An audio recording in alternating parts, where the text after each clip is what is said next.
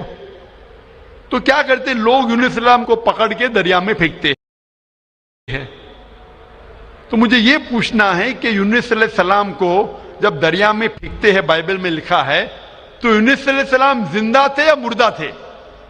Sister, when Jonah was thrown into the water, I want to ask you the question, was Jonah dead or alive? He was alive. He was alive, زندہ تھے. ماشاءاللہ صحیح فرما رہی ہے. طوفان اتنا زور کا آ رہا تھا, طوفان میں اگر ایک زندہ انسان کو ڈالتے ہیں, وہ طوفان میں دریا میں انسان مرنا چاہیے, لیکن یونس علیہ السلام مرے یا زندہ تھے؟ He ought to die in the storm. Was he dead or was he alive? He was still alive. ماشاءاللہ صحیح جواب ہے. کہ طوفان میں مرنا چاہیے لیکن کیونکہ وہ اللہ کے پیغمبر تھے زندہ تھے. اس وقت ایک مچھلی آتی ہے اور مچھلی ان کو نگل لیتی ہے. A fish comes and gobbles them up. مچھلی کی پیٹ میں یونس علیہ السلام زندہ تھے یا مردہ تھے؟ In the belly of the fish was Jonah dead or alive? He was alive. He was alive. وہ زندہ تھے. مچھلی کے پیٹ میں 3 دن مچھلی یونس علیہ السلام کو پیٹ میں لے کے بائبل کے مطابق وہ گھومتی ہے, سارے سمندر گھومتی ہے 3 دن تک. مچھلی کی پیٹ میں سفوکیشن, نہ برابر سے انسان سانس لے سکتا ہے نہ جی سکتا ہے. انسان کو مرنا چاہیے یا جینا چاہیے؟ مرنا چاہیے. لیکن یونس علیہ السلام زندہ تھے یا مر گئے؟ جونا, though he was 3 days, he was there in the belly of the fish. For 3 days the fish took him in the water. He ought to die. Was Jonah yet dead or alive? He was still alive. He was still alive. ماشاءاللہ ابھی تک زندہ تھے. بہن صحیح جواب دے رہی ہے. 3 دن کے بعد وہ مچھلی یونس علیہ السلام کو الٹی کر دیتی ہے, مطلب پیٹ میں سے باہر نکلتے یونس علیہ السلام اور وہ سمندر کے کنارے پہ آتے ہیں. زندہ یا مردہ؟ The fish vomits out Jonah, peace be upon him, and throws him onto the shore. When Yunus alayhi salam, when Prophet Jonah was thrown on the shore, was he dead or alive? He was alive but unconscious. Alive but unconscious. After some time, did he gain consciousness or not? Yes, he did. Fine. Finally he was conscious and alive, no? Alive. Fine. Alive. So alive, alive, alive, alive. Miracle of a miracle of a miracle of a miracle. وہ زندہ تھے. ایک زندہ آدمی کو دریا میں جب پھینکتے مرنا چاہیے, نہیں مرتے ہیں, زندہ رہتے, معجزہ. طوفان میں مرنا چاہیے, نہیں مرتے, زندہ رہتے, معجزہ. مچھلی آ کے نگل لیتی ہے, مرنا چاہیے, زندہ رہتے, معجزہ. مچھلی 3 دن تک ان کو سمندر میں گھماتی ہے, مرنا چاہیے, نہیں مرتے, معجزہ. مچھلی ان کو الٹی کرتی ہے دریا کے کنارے پہ, وہ زندہ رہتے, معجزہ. معجزہ کا معجزہ کا معجزہ کا معجزہ. ابھی یہاں عیسیٰ علیہ السلام کہتے ہیں کہ جس طریقے سے یونس علیہ السلام مچھلی کے پیٹ میں 3 دن 3 رات تک رہیں, اس طریقے سے عیسیٰ علیہ السلام دھرتی کے پیٹ میں 3 دن اور 3 رات تک رہیں گے. Now sister, I want to ask you, according to you, when Jesus Christ, peace be upon him, was in the sepulchre, was he dead or alive? He was alive. He was alive. So if he was alive, then how was he crucified? Crucified means someone dying on the cross. بہن کہہ رہی کہ عیسیٰ علیہ السلام جب ان کو لے کے گئے تھے قبر میں, وہ زندہ تھے. تو کروسیفائی ہونے کے لیے, سولی پہ مرنے کے لیے انسان کو مرنا چاہیے. تو وہ بائبل کے مطابق وہ سولی پہ لگایا گیا تھا لیکن مرے نہیں, انہیں اتارا گیا تھا, وہ زندہ تھے. اور جب قبر میں لے کے گئے تھے سپل کر, اس ٹائم بہت لمبی چوڑی قبر ہوتی تھی, بوگدا ہوتا تھا, بڑا بوگدا ہوتا تھا جس کے اندر انسان کھڑا بھی ہو سکتا تھا. 3 دن اور 3 رات تک عیسیٰ علیہ السلام فرماتے کہ جس طریقے سے یونس علیہ السلام 3 دن اور 3 رات مچھلی کے پیٹ میں رہیں, اسی طریقے سے میں 3 دن اور 3 رات دھرتی کے پیٹ میں رہوں گا. اس کا مطلب عیسیٰ علیہ السلام زندہ تھے. اگر زندہ تھے تو سولی پہ نہیں مرے ہو. تو اسی لیے بائبل کے ذریعے یہ ایک طریقہ ہے ثابت کرنے کے لیے کہ عیسیٰ علیہ السلام سولی پہ نہیں مرے, وہ زندہ تھے. اور قرآن مجید کی بات صحیح ہے کہ وما قتلوا وما صلبوا, نہ وہ سولی پہ مرے نہ ان کا قتل گیا ہے. یہ صرف ایک شک اور شبہ ہے. Hope that answers the question, sister. Thank you. Sister, I would like to ask you that now do you believe that Jesus Christ, peace be upon him, did not die on the cross? I do believe, but I just wanted to prove my friends or my colleagues as to Jesus Christ was not crucified according to their own version, that is Bible. What's your Thank name, sister? What's your name, sister? I am Sahadia Naz and I'm a teacher by profession. You are a Muslim. Yes, I am. MashaAllah. Okay, anyway, hope you have satisfied your friend. Yes, I am. But we request that the non-Muslim should be given the first chance to ask the question. Okay, thank you.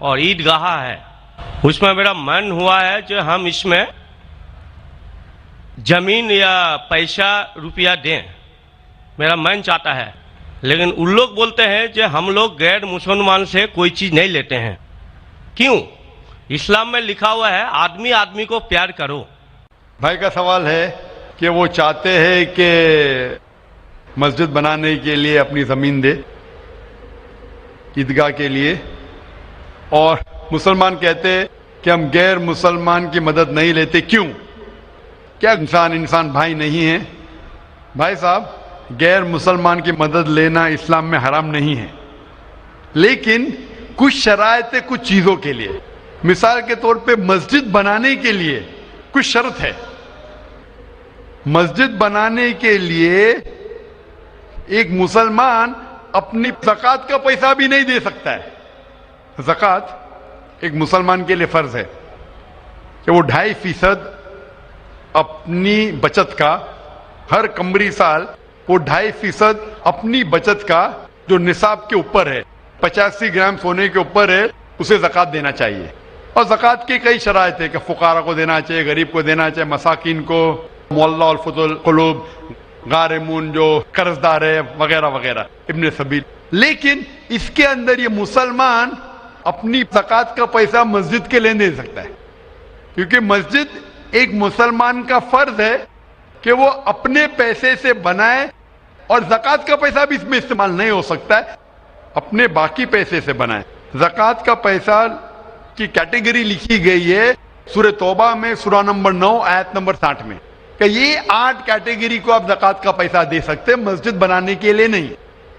کیونکہ مسجد ایک فرض ہے، مسلمان خود اپنے پیسے سے، نہ کہ زکوٰۃ سے، اپنے باقی پیسے سے جو صدقہ ہو یا باقی پیسے سے، نہ کہ جو غریبوں کے لیے جو پیسہ محفوظ ہے، جو 8 کیٹیگری ہے اس کے لیے محفوظ ہے، وہ پیسے میں سے آپ مسجد بنانے کے لیے دے سکتے. یہ ایک شرط ہے. اسی طریقے سے شرط ہے قرآن مجید کی کہ مسجد کی دیکھ بھال صرف وہ لوگ کرنا چاہیے جو اس پہ ایمان لاتے ہیں، جو اس بات میں مانتے ہیں، جو ایمان لاتے ہیں اور جو مانتے اور اپنے اچھے اپنے پیسے سے. تو اگر کوئی غیر مسلمان اگر اس پہ ایمان نہیں لاتا ہے تو مسجد کے لیے استعمال نہیں کیا جا سکتا ہے. مثال کے طور پہ میں کہوں گا کہ یہاں کئی جگہ ہے اپنے ہندوستان میں جسے کہا جاتا ہے کینٹونمنٹ ایریا. کینٹونمنٹ ایریا مطلب وہ ایریا جہاں صرف ملٹری کے لوگ جا سکتے. عام ہندوستانی، میں ہندوستان کا ناگرک ہوں، میں یہ نہیں کہہ سکتا کہ میں ہندوستان کا ناگرک ہوں اسی لیے مجھے کینٹونمنٹ ایریا میں جانے دو. وہ رول ہے. کینٹونمنٹ ایریا میں جانے کے لیے فرض ہے کہ وہ لوگ جو اپنی پوری زندگی دیتے ہیں دیش کی حفاظت کرنے کے لیے، وہ لوگ کو اجازت ہے. عام آدمی کینٹونمنٹ ایریا میں نہیں جا سکتا ہے، یہ اصول ہے دیش کا. اسی طریقے سے جو لوگ ایمان لاتے ہیں مذہب پہ اور زکوٰۃ کے علاوہ اپنی باقی آمدنی کے پیسے سے مسجد بنا سکتے. تو اسی لیے کیونکہ آپ ایمان نہیں لے کے آئے تو مسجد بنانے کے لیے آپ کے پیسے کا استعمال نہیں ہو سکتا ہے. لیکن باقی خیرات کی الگ بات ہے. اگر آپ کسی کو پیسہ دیتے ہیں، کسی کو تعلیم کے لیے مسلمان کو، تو حرام نہیں کہ مسلمان غیر مسلمان کا پیسہ نہیں لے سکتا ہے. صرف مسجد کے لیے شرط ہے. تو کچھ چیزوں کے لیے شرائط ہے، باقی چیزوں کے لیے نہیں. مثال کے طور پر آپ کہنا چاہتے ہیں کہ میں میرے پیسوں سے کوئی مسلمان کو پڑھانا چاہتا ہوں، تو کوئی مسلمان آپ کے پیسے سے تعلیم حاصل کرنا اس کے لیے حرام نہیں ہے، صرف مسجد کے لیے. اگر آپ چاہتے ہیں کہ آپ کا پیسہ مسجد میں استعمال ہو تو پہلے آپ کو مسلمان بننا پڑے گا، آپ کو ایمان لانا پڑے گا، پھر ہی آپ. کیونکہ آپ اگر جس چیز میں ایمان نہیں لے کے آتے، آپ اگر ایمان نہیں لے کے آتے کہ ہم کو ایک ایشور کو ماننا چاہیے، ہم کو صلاح پڑھنا چاہیے، تو اسی طریقے سے اگر آپ کو ایمان آ جائے گا کہ یہ مسجد صحیح عبادت کی جگہ ہے اور میں اس پہ یقین کرتا ہوں، پھر آپ کا پیسہ لے سکتے، ورنہ نہیں. Hope that answers the question. آپ کا دوسرا سوال ہے یہ ہم لوگ جو گائے کا دودھ پیتے ہیں وہ ویج ہے کہ یا نان ویج ہے؟ بھائی کا سوال ہے کہ ہم گائے کا دودھ جو پیتے ہیں وہ ویج ہے کہ نان ویج ہے. سائنٹیفکلی گائے ویج ہے کہ نان ویج ہے بھائی صاحب؟ ہم لوگ جانتے ہیں نان ویج ہے. گائے نان ویج ہے نا؟ ہاں تو اس کا دودھ ویج ہوگا یا نان ویج ہوگا؟ Non veg. لیکن ہم لوگ کا دھرم میں وہ دیوی ہے. ہاں ابھی اس کے اوپر باقی سوال آ گیا نا. آپ کا پہلا سوال تھا کہ دودھ نان ویج ہے کیا ویج ہے, تو میں نے پوچھا گائے نان ویج ہے کیا ویج ہے, آپ نے کہا نان ویج, تو دودھ بھی نان ویج ہوگا. تو سائنٹیفکلی دودھ نان ویج ہے, لیکن کیونکہ دودھ کے بنا آپ کی زندگی نہیں گزر سکتی ہے تو دودھ کو لوگ نے ویج کر دیا. آپ سمجھے نا, دودھ کے بنا زندگی گزرنا مشکل ہے تو دودھ کو ویجیٹیرین کہہ دیا. تو میرے تقریر میں جو مناظرہ ہوا تھا میرا ایک جین کے ساتھ کہ گوشت کھانا انسان کے لیے حرام ہے کہ حلال ہے. ہم بھی جین ہیں. معلوم ہے آپ کا نام جین ہے. تو ایک مناظرہ ہوا تھا with the president of the Indian vegetarian congress mister Rashmi bhai Zaveri, وہ پریزیڈنٹ تھے. تو ایک مناظرہ ہوا کہ گوشت کھانا انسانوں کے لیے حرام ہے کہ حلال ہے. اور مناظرے میں نے ثابت کیا کہ گوشت کھانا انسان کے لیے حرام نہیں, اچھا ہے, ثابت کیا. اور اس میں یہ بھی کہا کہ دودھ نان ویج ہے, لیکن سارے ویجیٹیرین دودھ پیتے, کیوں؟ آپ سمجھ رہے نا. تو دودھ سائنٹیفکلی از نان ویجیٹیرین. آپ نے کہا کیا ہے ہماری دیوی ہے. آپ اگر پڑھیں گے جیسا میں نے کہا کہ نہ تس پرتیماستی, اس ایشور کی کوئی پرتیما نہیں, کوئی عکس نہیں. آپ سمجھے نا, کوئی عکس نہیں, کوئی پکچر نہیں, کوئی پینٹنگ نہیں, کوئی فوٹوگراف نہیں. تو یہ وید کے مطابق یہ غلط ہو جاتا ہے. آپ سمجھے نا. لیکن پھر بھی میں جانتا ہوں کہ کئی کتابوں میں, کیونکہ ہندو کتابیں دو قسم کی ہے, شروتی اور اسمرتی. شروتی وہ کتاب جو بھگوان کی طرف سے آئے, وید انوپنشد. اسمرتی وہ کتاب جو انسانوں نے لکھی ہے. تو ایک شروتی ہوتی جو ایشور کی طرف سے ہے, اور ایک ہوتی ہے اسمرتی جو انسانوں نے لکھی ہے. تو میں جانتا ہوں کہ کئی ہندو مذہبی کتابوں میں خصوصاً اسمرتی میں ایسی چیزیں لکھی ہے جو شروتی کے خلاف ہے.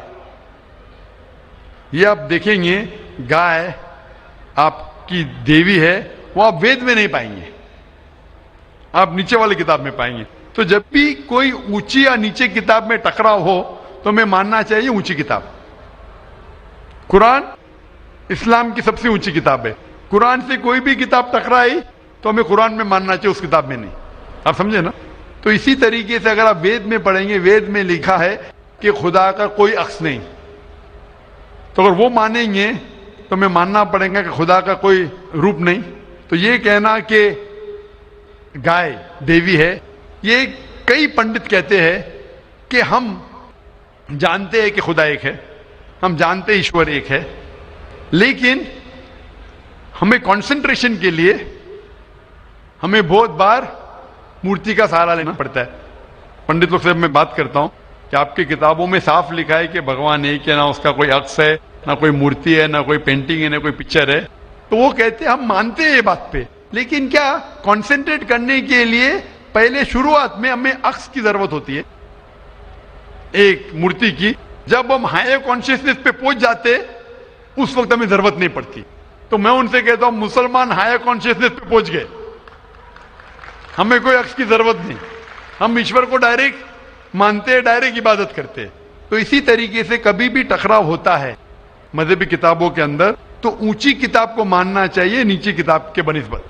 تو اونچی کتاب میں لکھا ہے کہ ایشور کا کوئی عکس نہیں ہے, آپ سمجھے نا. پھر بھی آپ دیکھیں گے لوگ اپنی مذہبی کتاب کو نہیں مانتے. تو میرا یہی کہنا ہے لوگوں سے, چاہے مسلمان ہو, جیسا میں نے کہا کہ قرآن کو سمجھ کے پڑھو. میں کہتا ہوں ہندوؤں سے کہ آپ بھی وید کو سمجھ کے پڑھو. میں کہتا ہوں انڈین گورنمنٹ سے کہ سانسکرت کم از کم ہندوؤں کے لیے فرض کرو, تو ہندو کم از کم سانسکرت پڑھ سکیں گے, اپنے مذہب کے قریب آئیں گے, اور ہندو مسلم بھی قریب ہو جائیں گے. کیونکہ سانسکرت پڑھیں گے تو آپ کو پتا چلے گا کہ آپ کی کتاب میں کیا لکھا ہے. تو کوئی بھی پنڈت آپ کو گھمائے گا نہیں. پھر پنڈت گھمائے گا تو بولیں گے تو حوالہ دو کوئی ہے. آپ سمجھے نا. بہت سے ہندو میرے جو سنتے مجھے اپنے پنڈت سے پوچھتے کہ مسلمان ہے جو ایسا کرتا ہے, بولتے ارے ارے وہ مسلمان کو سنو مت. ارے کیوں نہیں سنو بھائی, میں اگر حوالہ غلط دے رہا ہوں تو آپ آگے پوچھ سکتے مجھے کہ آپ نے جو حوالہ دیا وید کا غلط ہے. میں انسان ہوں, غلطی کر سکتا ہوں, آپ سمجھے نا. تو میں کہتا ہوں ہندوؤں سے کہ آپ سنسکرت جانو, اپنی وید پڑھو, تعالوا الی کلمۃ سواء بین بینکم, آؤ ہم اس بات کی طرف جو آپ اور ہم یکساں ہے, یکسانیت کی طرف آئیں گے تو ہندو مسلمان ایک ہو جائیں گے. Hope the answer the question. ہیں مائک نمبر 2 کی طرف, وہاں پر اگر کوئی غیر مسلم بھائی موجود ہیں اور ان کے ذہن میں کوئی سوال ہے تو سوال کر سکتے ہیں. مائک نمبر 2 سے. جی, میرا نام راجندر پرساد شاہ ہے. میں ارریہ ضلع کے کرسا کاٹا گاؤں کا رہنے والا ہوں, اور میں دھرم سے اگر پوچھیے تو میں نہ ہندو ہوں نہ مسلمان ہوں, میں آنند مارگی ہوں. میں بھاگوت دھرم کو مانتا ہوں. اس لحاظاً میرے من میں ایک شنکا ہے, جہاں گیتا کہتی ہے دھرمس نستھاپنارتھاے سمبھوامی جگے جگے, اور مسلمانوں سے سنتا ہوں کہ محمد از دا لاسٹ پیغمبر. میرا شک ہے کہ پرماتما اللہ کی سرشٹی انفینائٹ ویبس میں چل رہے ہیں, تو انفینائٹ سمسیایں آگے آئیں گی, تو ہوا محمد دا لاسٹ پیغمبر. اگر یہ صحیح ہے تو گیتا کا یہ کرشن کا یہ گھوشنا سمبھوامی جگے جگے کیا غلط ہے؟ بھائی صاحب نے ایک اچھا سوال پوچھا ہے. انہوں نے حوالہ تھا بھگوت گیتا کا, جس میں کرشن کہتے ہیں, انہوں نے کہا سنسکرت میں ترجمہ نہیں کیا. شری کرشن کہتے ہیں کہ جب بھی اس دھرتی پہ ظلم ہوگا تو اس وقت بھگوان ایک پیغمبر کو بھیجیں گے, اور ہر دور میں ایک پیغمبر آئے گا, سمبھوان یوگی ہوگے, ہر یگ میں آئے گا. تو بھائی کا سوال ہے کیا کرشن غلط ہے؟ آپ مسلمان کیوں کہتے ہیں کہ محمد صلی اللہ علیہ وسلم آخری پیغمبر ہے؟ بھائی صاحب, سب سے پہلے ہم کہتے ہیں محمد صلی اللہ علیہ وسلم آخری پیغمبر ہے کیونکہ یہ کہا گیا قرآن مجید میں سورہ احزاب میں, سورہ نمبر 33 آیت نمبر 40 میں کہا گیا ما کان محمد ابا احد من رجالکم ولکن رسول اللہ وخاتم النبیین وکان اللہ بکل شیء علیما, کہ محمد صلی اللہ علیہ وسلم آپ لوگوں میں سے کسی کے والد نہیں ہیں, لیکن خاتم النبیین ہیں, آخری نبی ہے. کیونکہ قرآن مجید میں کہا گیا ہے کہ محمد صلی اللہ علیہ وسلم آخری نبی ہے, ہم اس پہ یقین رکھتے ہیں. جہاں تک کہ آپ نے کہا شری کرشن, میں شری کرشن کی بات کو مانتا ہوں کہ جب بھی اس دھرتی پہ غلط کام ہوں گے اس وقت خدا ایک پیغمبر کو بھیجتے, اور ہر دور میں ایک پیغمبر بھیجیں گے. بالکل غلط نہیں ہے, آپ کو سمجھنے میں غلطی ہوئی, کیونکہ جب آپ پڑھیں گے بھگوت گیتا, بھگوت گیتا کو کہا گیا ہے کہ یہ وید کا نچوڑ ہے, it is the nectar of the Veda, Veda کا نچوڑ ہے. اور جب آگے آپ پڑھیں گے لکھا ہوا کلکی پرانا میں, کلکی پرانا میں لکھا ہے, کلکی پرانا چیپٹر نمبر 2 شلوک نمبر 5, 7, 11, 15 میں لکھا ہے کہ ایک کلکی اوتار آئیں گے جو کل یگ میں آئیں گے, اور کل یگ آخری یگ ہوگا, اور یہ کلکی اوتار لوگوں کو صحیح راستہ دکھائیں گے. اور یہ کلکی اوتار کے والد کا نام ہے وشنو یاس, مطلب بھگوان کا نوکر, عربی میں عبداللہ, جو نام تھے محمد صلی اللہ علیہ وسلم کے والد کا. ان کے والدہ کا نام ہوگا سمتی, سمتی مطلب امن, شانتی, عربی میں ہوگا آمنہ, جو نام تھا محمد صلی اللہ علیہ وسلم کے والدہ کا نام. وہ پیدا ہوں گے امن کے شہر میں جو ہے مکہ, وہ پیدا ہوں گے ایسے خاندان میں جو اس شہر کے چیف ہوں گے. ہم جانتے ہیں محمد صلی اللہ علیہ وسلم قریش خاندان میں پیدا ہوئے, ان کے 4 قریب دوست ہوں گے. ہم جانتے ہو 4 خلفاء راشدین ہیں, حضرت ابوبکر, حضرت عمر, حضرت عثمان, حضرت علی رضی اللہ عنہ. اللہ سبحانہ و تعالیٰ کی رحمت سب پہ ہو. ان کو سب سے پہلی وحی ملیں گی ایک غار میں, ایک کیو میں. ہم جانتے ہیں محمد صلی اللہ علیہ وسلم کو سب سے پہلے وہی ملی غار ہلا میں. ان کو رات کے وقت سب سے پہلے وہی آئیں گی. وہ ہی will migrate northwards and come back. اور محمد صلی اللہ علیہ وسلم مدینہ میں ہجرت کی اور پھر سے واپس مکہ لوٹے. یہ ساری نشانیاں جو لکھی ہے کل کے اوتار کے بارے میں, وہ ہو بہو اترتی ہے محمد صلی اللہ علیہ وسلم پہ. ہر یگ میں ایک اوتار آئے گا, آخری یگ ہوگا کل یگ. یہ کل یگ ہے بھائی صاحب, یہ کل یگ ہے. اور کل یگ کے آخری اوتار ہے کل کے اوتار، جس کا نام قرآن مجید میں لکھا گیا ہے محمد صلی اللہ علیہ وسلم. تو یہ جو آپ کی بھگوت گیتا میں لکھا ہے میرے حساب سے صحیح لکھا ہوا ہے کہ ہر یگ میں ایک اوتار آئے گا، اور آخری یگ ہے لکھا ہوا ہے کل کی پرانا میں، وہ کل یگ ہے، اور کل یگ کیا اوتار ہے کل کی اوتار. تو آپ سب کو جوڑیں گے تو پتہ لگتا ہے کہ آپ کے وید میں بھی کئی نشانی ہے محمد صلی اللہ علیہ وسلم کی، کئی بار محمد صلی اللہ علیہ وسلم کا ذکر ہے. کم از کم 100 حوالے تو میں دے سکتا ہوں جس میں محمد صلی اللہ علیہ وسلم کا ذکر ہے. اگر آپ پڑھیں گے بھوشیہ پرانا پرو 3 کھنڈ 3 ادھیے 3 شلوکاس 5 سے 8، اس میں کہا گیا ہے کہ محمد صلی اللہ علیہ وسلم آئیں گے اور وہ ایک فارینر رہیں گے اور وہ ڈیزرٹ سے آئیں گے. لکھا ہے بھوشیہ پرانا میں پرو 3 کھنڈ 3 ادھیے 3 شلوکا 10 سے 27 میں محمد صلی اللہ علیہ وسلم کا ذکر ہے. اگر آپ پڑھیں گے کنٹپ سکتاس اتھروا وید کتاب نمبر 20 چیپٹر نمبر 127 شلوک نمبر 1 سے 14، اس میں محمد صلی اللہ علیہ وسلم کا ذکر ہے. محمد صلی اللہ علیہ وسلم کا ذکر کئی جگہ وید کے اندر ہے، کئی جگہ پرانا میں ہے. تو اگر آپ بھگوت گیتا کو لیتے ہیں، پرانا کو لیتے، کل کی پرانا کو لیتے اور ایک مانتے ہیں، تو سارے یہ شلوکا کہہ رہے ہیں کہ آخری پیغمبر آنے والے محمد صلی اللہ علیہ وسلم ہیں اور ہمیں محمد صلی اللہ علیہ وسلم ماننا چاہیے. بھائی صاحب جی بھگوت گیتا مانتے ہیں آپ؟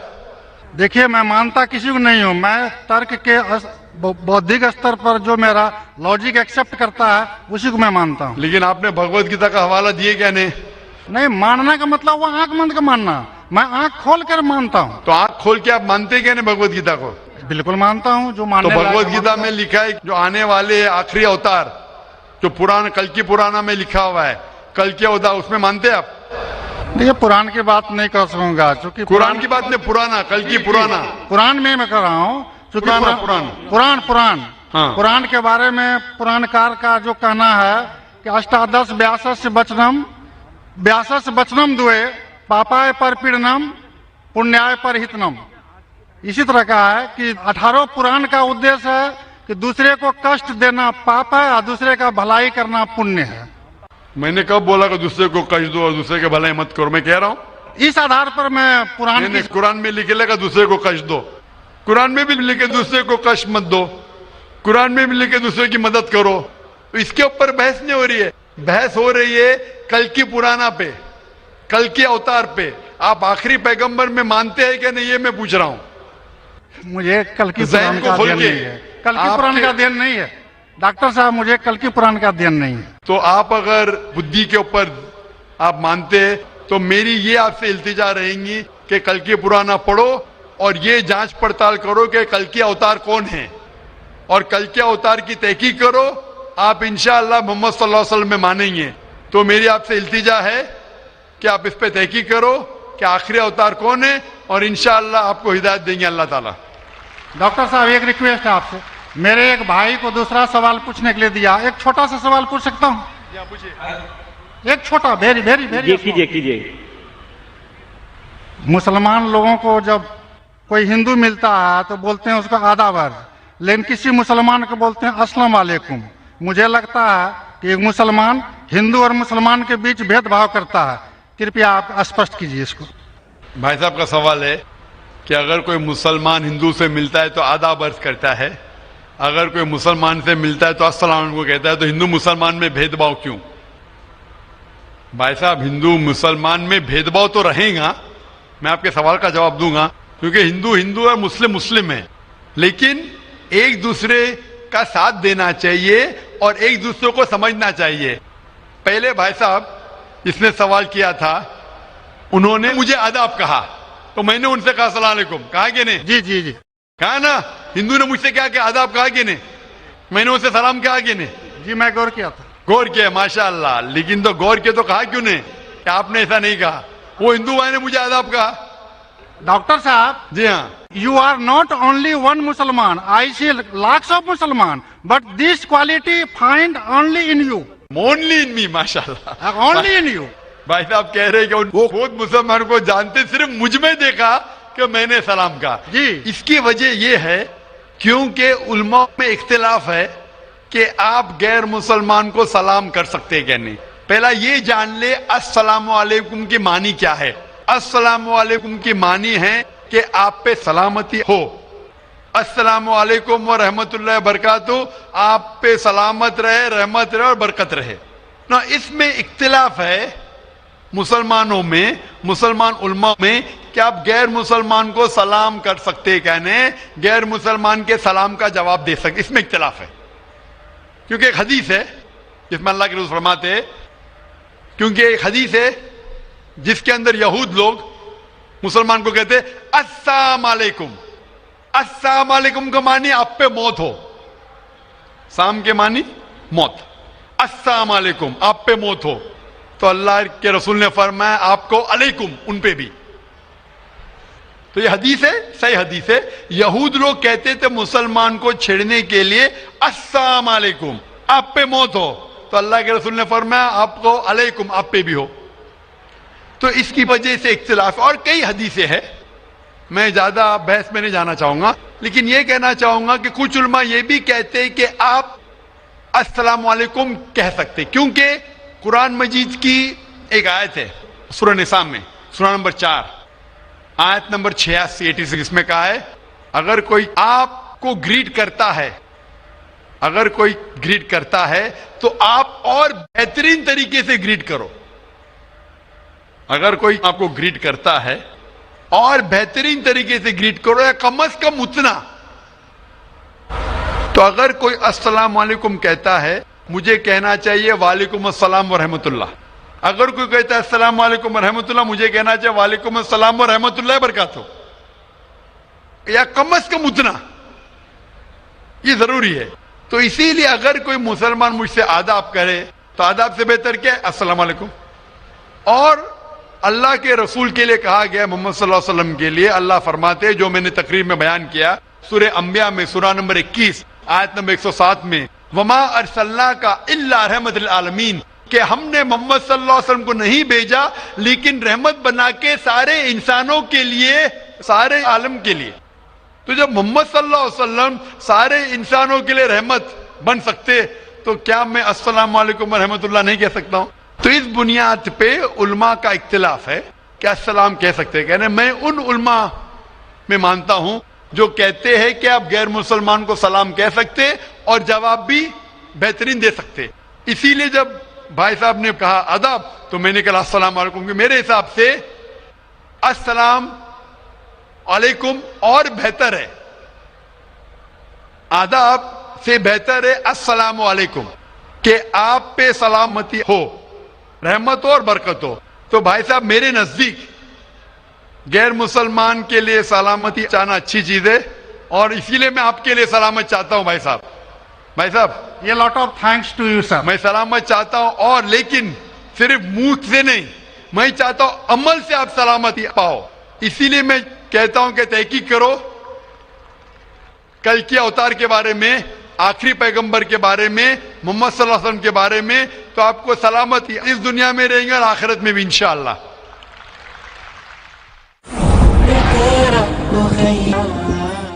اگلا سوال مائک نمبر 3 سے، وہاں پر اگر کوئی غیر مسلم بھائی ہیں تو وہ سوال کر سکتے ہیں. ہاں نمسکار.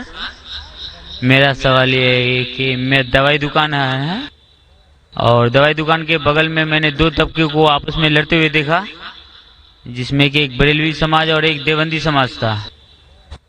تو بریلوی کہتے ہیں کہ دیوبندی لوگ صحیح نہیں ہے اور بریلوی صحیح ہے. تو اس کا بنیاد کیا ہے، جڑ کیا ہے، مجھے اس کی جانکاری چاہیے. سوال تھوڑا ڈیفیکلٹ ہے. بھائی صاحب نے کوئی ڈیفیکلٹ سوال کہا ہے لیکن جواب بہت آسان ہے. سوال ڈیفیکلٹ ہے لیکن جواب آسان ہے،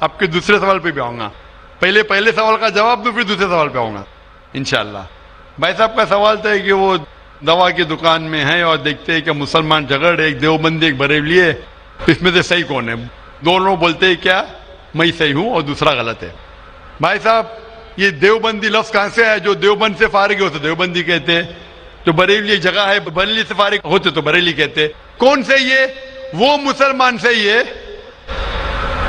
جو قرآن پہ عمل کرتا ہے, جو قرآن اور صحیح حدیث پہ عمل کرتا ہے, چاہے دیوبندی ہو, بریلوی ہو, ندوی ہو, مدنی ہو, کوئی بھی ہو, کدھر سے بھی ہو, ہندوستانی ہو, امریکن ہو, سعودی ہو, جو قرآن کے پیغام پہ عمل کرے, جو اللہ نے فرمایا اس کے اوپر عمل کرے اور اللہ کے رسول کی صحیح حدیث پہ عمل کرے, وہ صحیح ہے. اسی لیے جاننے کے لیے کون صحیح ہے, آپ کو قرآن مجید تو ترجمے سے پڑھنے پڑے گا. اگر قرآن مجید ترجمے سے نہیں پڑھیں گے تو مشکل ہے جاننے کے لیے کون صحیح ہے کون غلط ہے. تو میری تقریر کی بنیاد تھی یہ. سوال مشکل تھا, جواب بہت آسان ہے. جو قرآن پہ عمل کرے اور اللہ کے رسول کی صحیح حدیث پہ عمل کرے وہ لوگ صحیح ہے. آپ کا دوسرا سوال, یہی لوگ نے آپ پہ تنقید کی. بھائی صاحب, ہاں دوسرا سوال میرا سن لیجیے. بھائی صاحب میرا جواب تو پہلا سنو نا. آپ نے بولے کہ لوگ تنقید کرتے ہیں. ایک اصول ہے کہ جو بھی مشہور ہے اس کے اوپر لوگ تنقید کریں گے. دنیا میں سب سے بہترین انسان کون, دنیا میں سب سے مشہور انسان کون, آدم علیہ السلام سے لے کے آج تک کے ہسٹری میں سب مانتے ہیں کہ سب سے بہترین انسان محمد صلی اللہ علیہ وسلم ہے. نہ ہی مسلمان, غیر مسلمان بھی کہتے ہیں. اگر آپ کتاب پڑھیں گے مائیکل ایچ ہارٹ کی 100 most influential people in history, 100 سب سے زیادہ انفلوئنشیل دنیا میں, نمبر 1 پہ وہ کہتے ہیں محمد صلی اللہ علیہ وسلم. آپ جانتے ہیں سب سے زیادہ کتابیں اگر کوئی انسان کے خلاف لکھی گئی ہے وہی محمد صلی اللہ علیہ وسلم. محمد صلی اللہ علیہ وسلم جیسے نیک آدمی, اچھے آدمی کے بارے میں لوگ نے سینکڑوں ہزاروں کتاب لکھی ہے. تو میں تو ناچیز ہوں, میں تو مقابلے میں ہوں ہی نہ ان کے. اور لوگ خلاف کب لکھتے, مثال کے طور پر محمد صلی اللہ علیہ وسلم جب پیغام پہنچا ہے اپنا, تو اس وقت کئی لوگ تھے جن کے ذاتی زندگی پہ فوراً اثر ہونے لگا. ذاتی زندگی پہ اثر ہونے لگا. کچھ لوگ کی زندگی سدھر گئی, ان لوگ تو ماشاءاللہ ایمان لے کے آئے. کچھ لوگ کا جو کر رہے تھے ان کا نقصان ہونے لگا. جو لوگ قرآن کی بات نہیں مان رہے تھے ان کا نقصان ہونے لگا. تو جو لوگ کا نقصان ہونے لگا وہ لوگ خلاف بات کرنے لگے.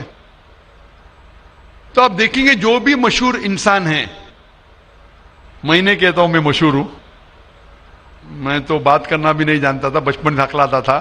بات کرتے کرتے اللہ کے راہ میں دعوت دینے کی وجہ سے اللہ تعالیٰ نے اس مقام پہ پہنچایا. نہ میں اپنے آپ کو عالم کہتا ہوں, میں تو طالب علم کہتا ہوں اپنے آپ کو.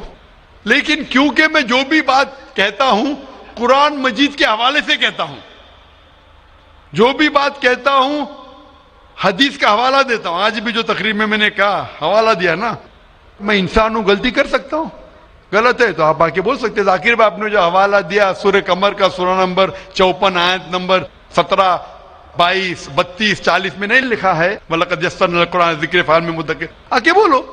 تو میں انسان ہوں, غلطی کر سکتا ہوں. اگر کچھ غلط کہتا ہوں اسی لیے سوال جواب کا سیشن ہوتا ہے. لیکن جو لوگ مجھے غلط ثابت نہیں کر سکتے تو ڈھونڈتے ہیں کچھ چیز کو پکڑے جس کو توڑ مروڑ کے پیش کرے, لوگ کے سامنے میرے بارے میں غلط فہمی پیش کرے. میں جانتا ہوں کہ یہاں کے آرگنائزر نے کہا کہ ایک ویڈیو کلپ لوگ عام کر رہے تھے جس میں کیا ہے کہ ذاکر بھائی کہتے ہیں کہ محمد صلی اللہ علیہ وسلم سے مانگنا حرام ہے, محمد صلی اللہ علیہ وسلم کو ماننا حرام ہے. ابھی میں جب قرآن کو چھوڑ کے ویسٹ سے ثابت کر رہا ہوں محمد صلی اللہ علیہ وسلم کو ماننا چاہیے, تو کیا یہ شخص کہہ سکتا ہے کہ محمد صلی اللہ علیہ وسلم کو ماننا حرام ہے؟ اس میں دو چیز ہو سکتی ہے. یہ ویڈیو کلپنگ کی ریکارڈنگ کبھی پیس ٹی وی پہ آئی نہیں. جب میں تقریر کرتا ہوں, بات کرتے ہوں, کوئی بھی ریکارڈنگ کرتے رہتے. ہو سکتا ہے کہ سلپ آف دا ٹنگ ہے, کیا کہ سبقت لسان, یا ہو سکتا ہے کسی نے توڑ مروڑ کے پیش کیا ہے. اور توڑ مروڑ کے پیش کرنا بہت آسان ہے. مثال کے طور پر میں آپ سے پوچھوں گا مسلمان سے کہ جارج بش کیسے انسان ہے, انہوں نے کہا جارج بش اچھے انسان نہیں ہے. میں نہیں کو کاٹ دوں گا, لگے گا جارج بش اچھے انسان ہے. اس کو خود کو میں دکھاؤں گا, آپ نے کہا نہیں, ہو سکتا ہے سبقت لسان ہے, ہو سکتا ہے سلپ آف دا ٹنگ. وہ سلپ آف دا ٹنگ نہیں ہے. اس نے کہا کہ اچھے انسان نہیں ہے, نہیں کو کاٹا, جوڑ دیا اچھے انسان ہے. تو اب سمجھ رہے, بہت آسان ہے. میڈیا